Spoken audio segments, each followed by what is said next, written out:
stories don't define you. How you tell them will. Hi, I'm Sarah Elkins, your host and chief story maker of Elkins Consulting. We share stories for many reasons, to persuade, to entertain, to connect. What we sometimes forget is the impact of the stories we tell ourselves. Whether you're sharing personal stories or business stories, how you share them makes a difference in how you remember them and in how you're perceived by the people you're interacting with. When you figure out which stories to share, difficult bosses and coworkers, successes, failures, the next step is to develop how you share them.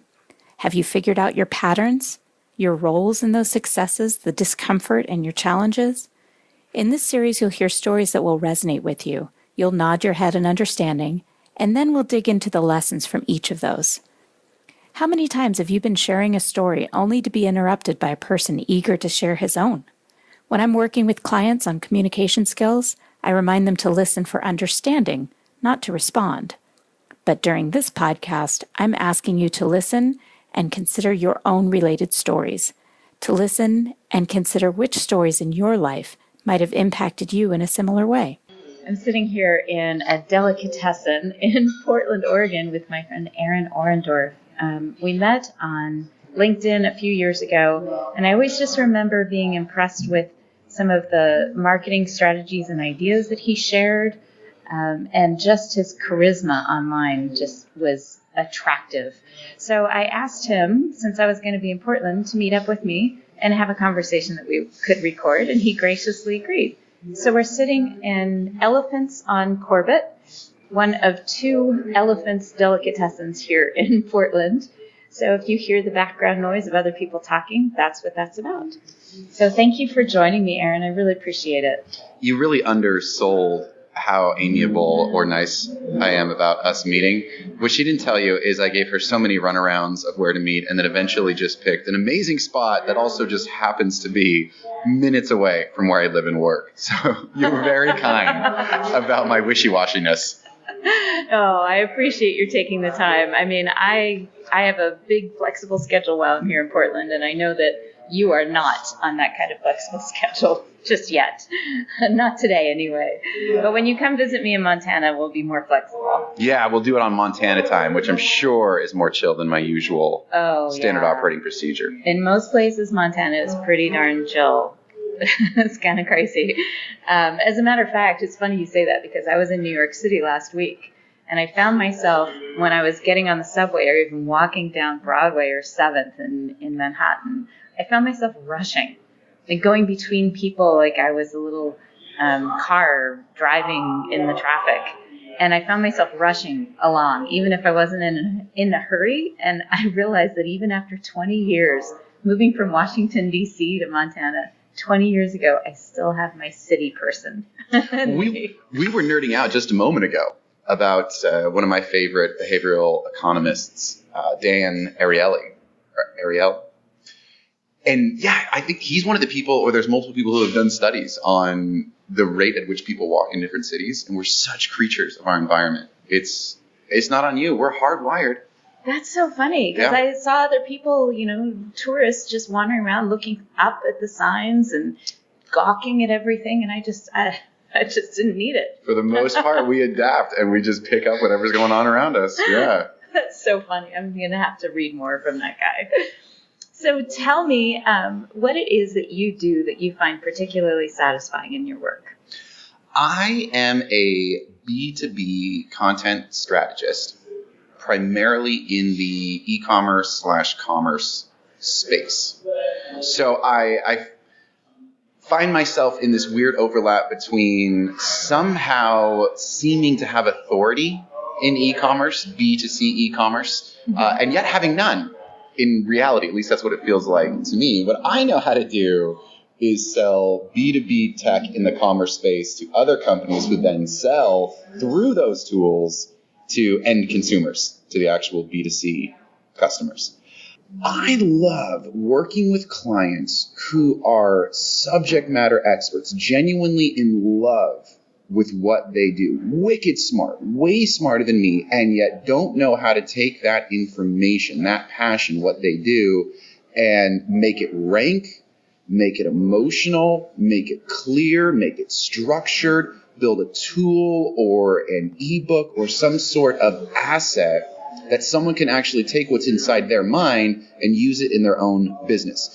I've had a couple experiences recently where get in the right room with the right people, with the right ideas, the kind of backbone, structure, the substance of what needs to be communicated. I can't come up with that. On rare occasions, I'll have an actual original idea that I can come up with. But get me in the room with the people that have those ideas, and together we will beast out and dominate through content. That overlap makes me lose my mind. It's like I get magic, legitimately right? excited. Yes. That makes so much sense to me. I get that. It's like being an interpreter. Yes. You're translating from this language of expertise into language that people can, that some random person on the street can understand. Yes. It's almost like translation's a good way to think about it. I often record conversations, and so I send them to transcription services. And you get back walls of text. Right. Just documents of here's the raw words. And I like thinking of it in those terms where often what somebody has is just this imposing, raw block of text, page after page. And the idea is, okay, how do we organize that? What are the principles around it? What's the driving emotion behind it? How do we lay a story on top of that?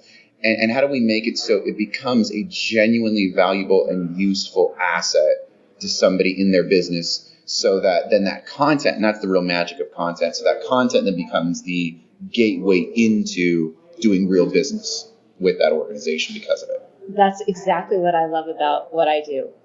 It's so similar. When people have stories, they have these experiences, but they don't know how to put it into words. Yeah. It's raw. It almost feels like magic when you're looking at it from the outside in. Yes. I remember when I was going through, so I've lived two very distinct lives. One of them was I was going to go into ministry. I did go into ministry. I got a master's in divinity, all these things. I successfully burned that life down about 6 years ago. Very successfully demolished it. No criminal record or nothing like. But I remember being in these homiletics courses, which is a fancy word for preaching or just communicating. Thank you. I was going to ask. Yes, right. I like to use the big words when I can. Homiletics. And we'd all be there as these green seminary students trying to stumble our way through what we'd prepared. And these genuine experts would be there, the instructors who have been in the trenches communicating year after year after year, sometimes decade after decade. And they would take these things that we've slaved over for weeks and in a matter of 5-minute critique be like, here's what you should have done. You should have had these 3 points that were interrelated by these 3 questions, and you should have opened with this and closed with that. And you're just like, how did you do that? But it comes from really just that practice. It's not magic. It's just you get to know those tools, and there's these basic structures that are universal. Right. But the key is listening. They couldn't provide that kind of feedback if they didn't hear what you were saying in the first place. That's a good point. Yeah. I like that. Magic. Yeah. I'm thinking about your description of this big block of raw text from the transcriptions that you get from those conversations. And I keep thinking about how you develop clarity within those texts, figuring out what are the key points and how can I make it so that this story tells itself, which is basically what you're doing. Mm-hmm. So I have to go back, though, because I always start these conversations by asking a question. And this is probably going to lead us right back into this circular conversation about what you love about your work. But can you tell our listeners something about you that most people don't know? And the reason that I ask that is now we've already kind of gotten into some of your character traits and the things that people will know about you by the end of this conversation. But usually the reason I do this is so that people can kind of get a little context for the stories that we're going to share over the next few minutes. Those 2 lives that I lived, I share sometimes, and it's on my LinkedIn profile that I have this degree, and my work history is there, but it's pretty well buried. And I'll talk about it. It's not as though it's hidden, but it's one of those layers that the way I communicate, the way I market, the way I try to sell is soaked in that previous life. Both in the sense of learning how to communicate in a way that, like, online conversion rate optimization, how to get somebody to click a button to take the action you want.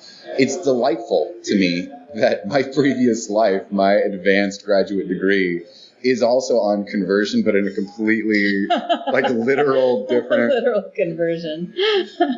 But I would say what a lot of people don't realize about me is my strongest influence is a guy named Tim Keller. And I would probably be considered a heretic, just to be very honest with you. It's definitely old Aaron would call current Aaron a heretic, for sure. So you probably also don't know that about me. Yes. Yeah. So I'm not orthodox in any sense of the word still, but I cut my teeth listening to sermons of all things by a guy named Tim Keller out of New York City. He's a conservative Presbyterian pastor. And by conservative, I don't mean Republican. I mean that in the theological sense of being conservative. He is not a heretic. He's very orthodox. But he planted this church in Manhattan, in the mid-90s. The one place you're not supposed to be able to do anything of a religious, especially conservative religious nature. Right. But his ability, and one of his maxims was, I can't disagree with you until I can articulate your position better than you. And then I can say, but maybe there's another way to look at it.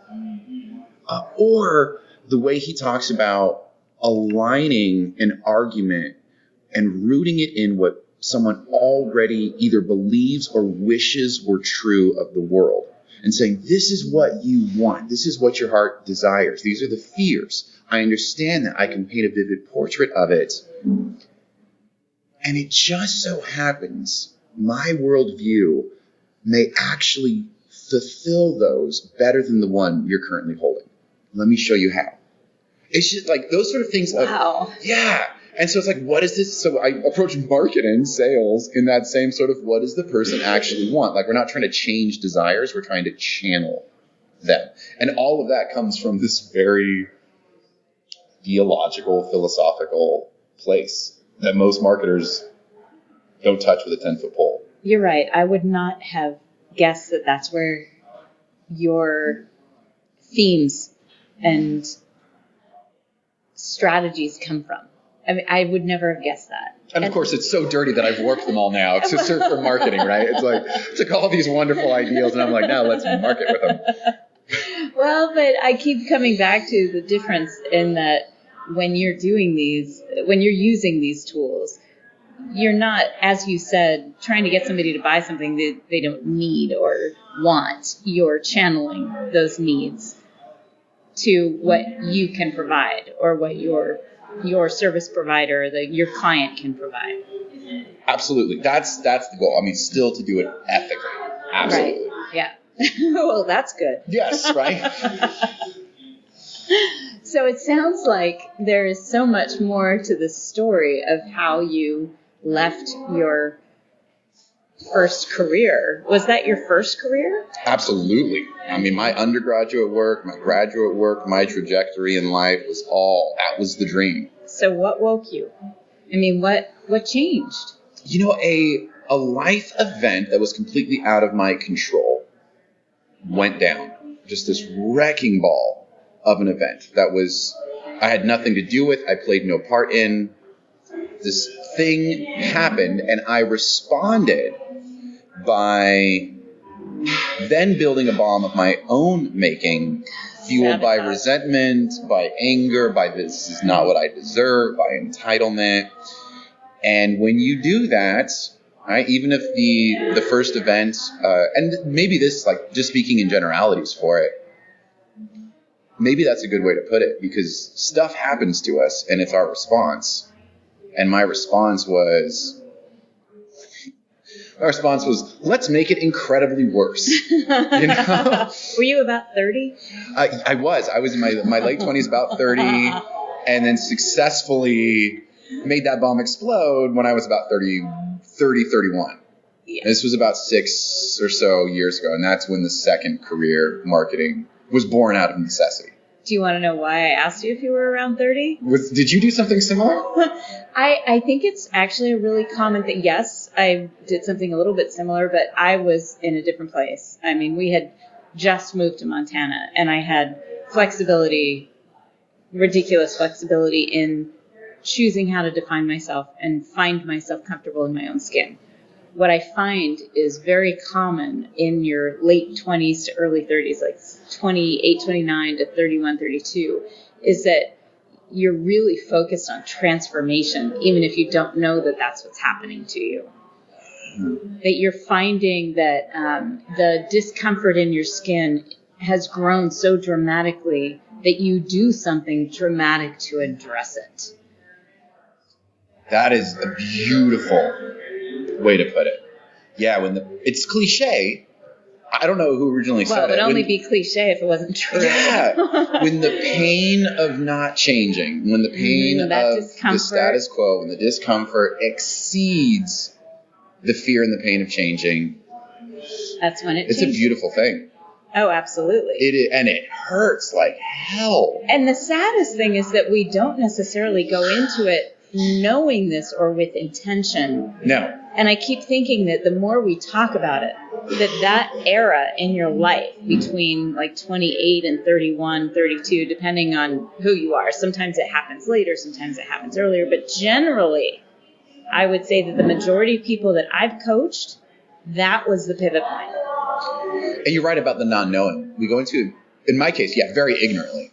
With right. Zero plan. Like that was not, there was no design. That bomb was going to go off one way or another. The transformation happened out of that, oh my gosh, this is a really scary, painful place to be. Basically unemployed and unemployable at that point. But I think the one thing that you can pre-game with is to be really selective about the people you surround yourself with. Yes. And it's that whole, you are going to be, over the next 5 years, you are going to be the average of the 5 or 10 people you hang out with most. Like that is, and so pick those people wisely because they're going to be pivotal in shaping you when stuff goes down. Right. So you want the people that are positive, that are seeing and responding to change in positive ways, in growth mindset, and in the ideals and character traits that you see yourself demonstrating. Who have what you want, not just in a professional sense, but like I hang out with a lot of older men in particular. That sounded weird the way I put it. I hang out with a lot of older men. Anyway. I didn't know you were married with 3 beautiful daughters. Okay. I might have questioned that. But I do. And I hear these guys talk about not caring what other people think in a healthy way. Yes. And I hear that in a healthy way. And I'm like, love that. Really? That is achievable? That sounds deliriously amazing.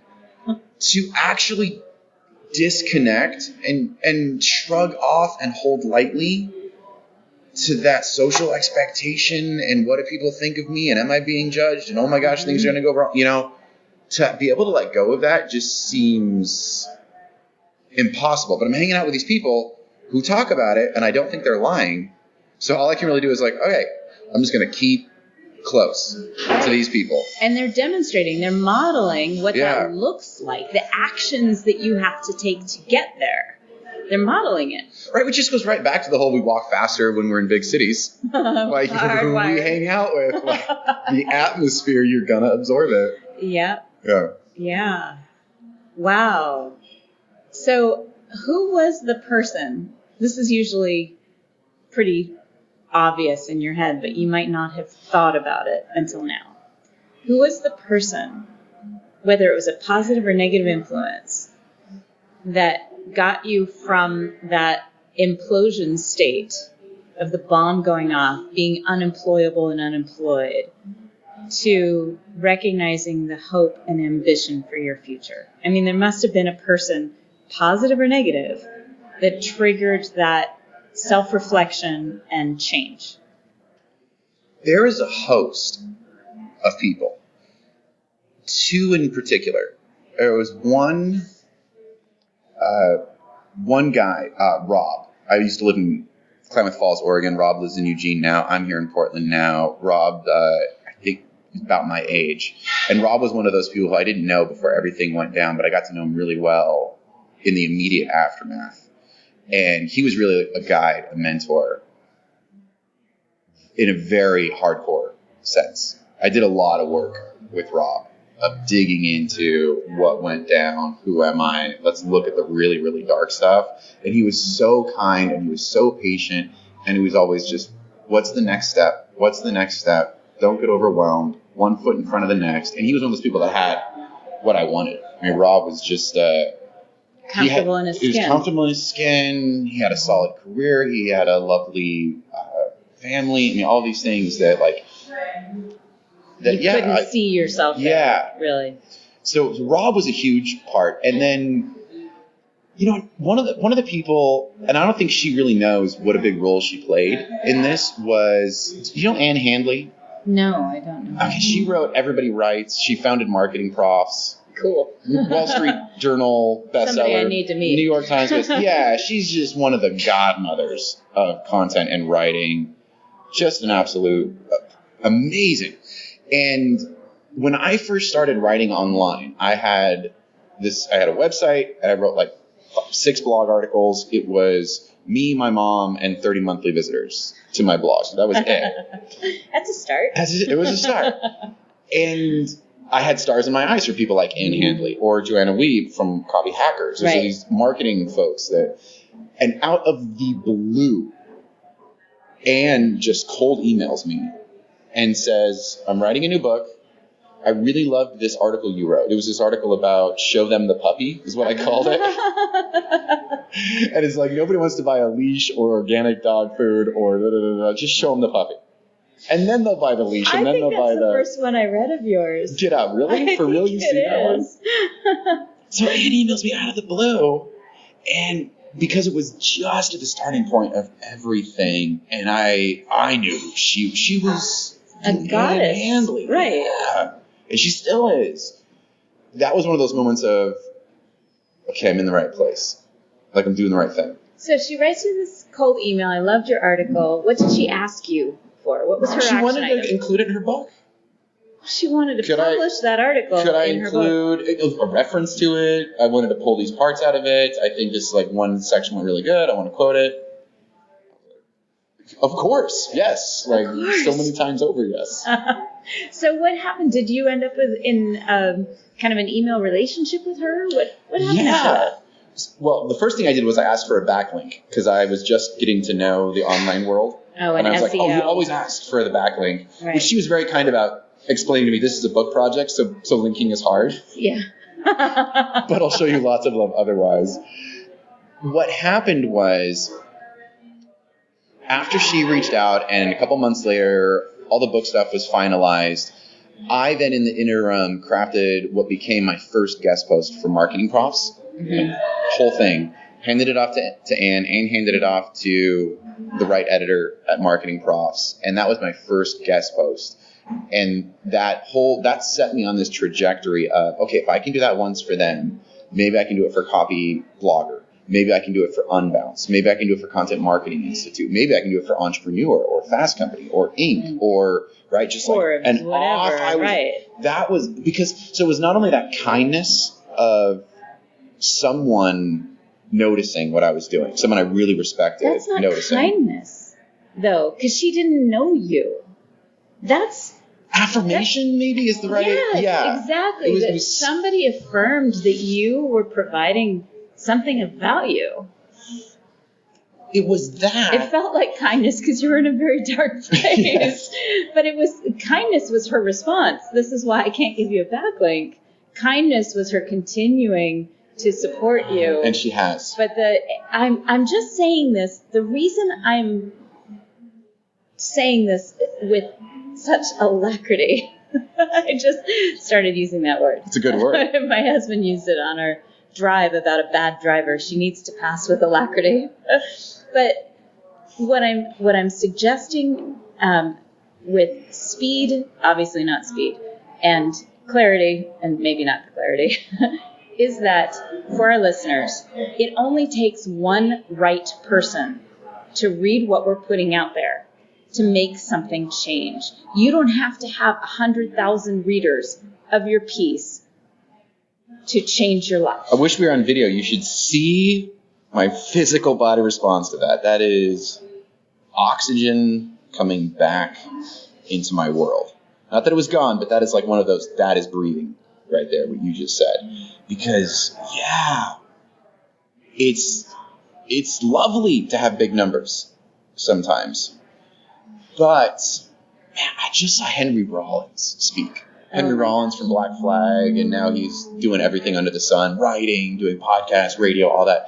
That guy's a machine. But one of the things he talked about was caring about the craft of what you put out relentlessly and sometimes illogically. Yes. Yes. It does not matter how many people are going to see this. I will not put out something that doesn't feed and serve, and it isn't the absolute best thing I can put out no matter who's going to see it. And that's such an attitude that, because you don't know who's going to see it. And often it does. It just takes one, two person. Of the right person. Right. And that whole interaction with Anne not only then opened up a friendship that has been amazing throughout my career, but also set that trajectory of, if I can do it for them, we're off and running. It opens all kinds of doors. Yeah. I mean, it just, and I don't mean the physical connections that it created, but it opens internal doors, those ideas that you are not constrained by some other person's idea of who you are. Or your own. Right? Yeah. Those are worse most of the time. Oh my goodness. Because then that's just what's really projected on all the other people and their judgment of me. Exactly. Yeah. Well, let's come back circular. Okay. Let's come back to the beginning of that pivot point where you realized that things were going to change, and you said that something outside of your control changed things. And you talked about the two people in particular that gave you that hope and the inclination, I guess, and the motivation to step into the next step.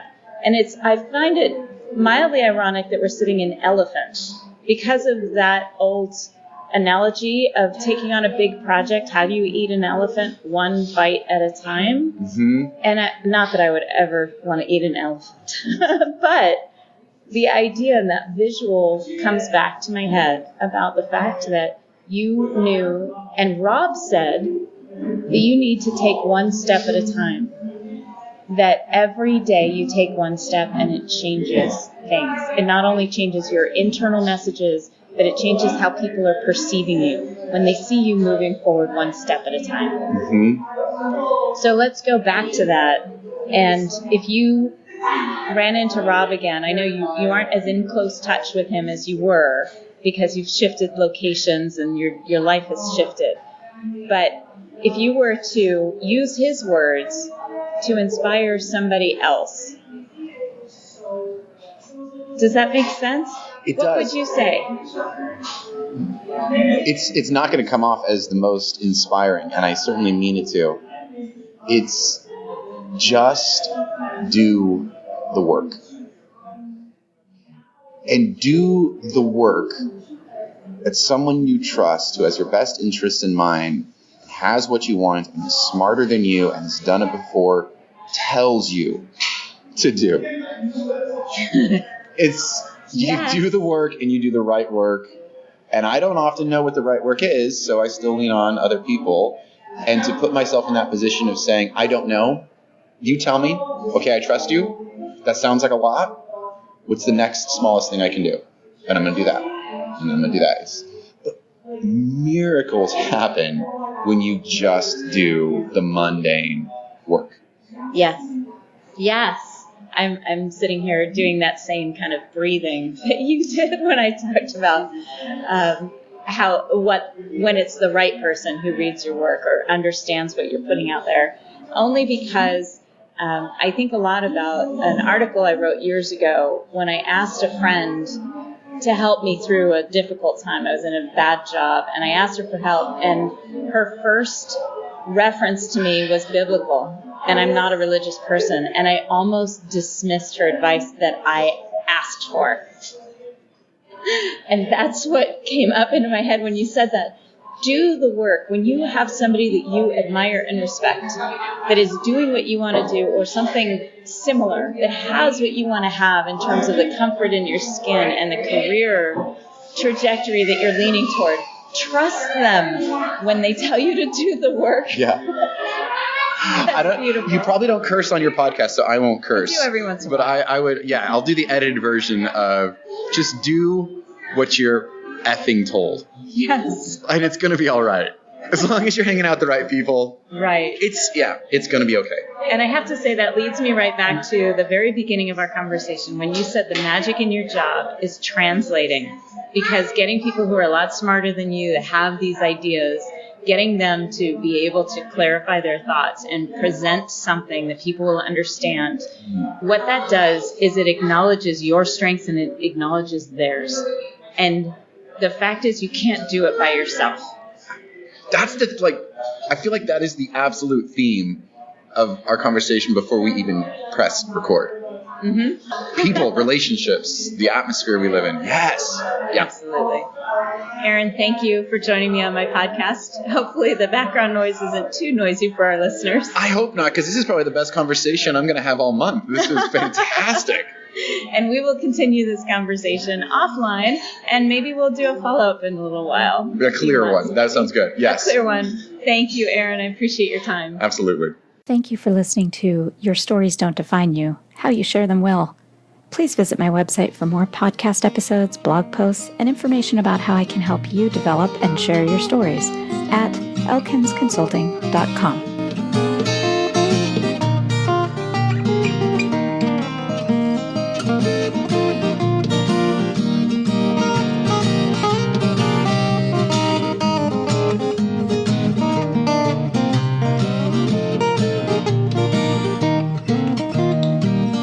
Listen to me, honey, while I say, how could you tell me that you're going away? Don't say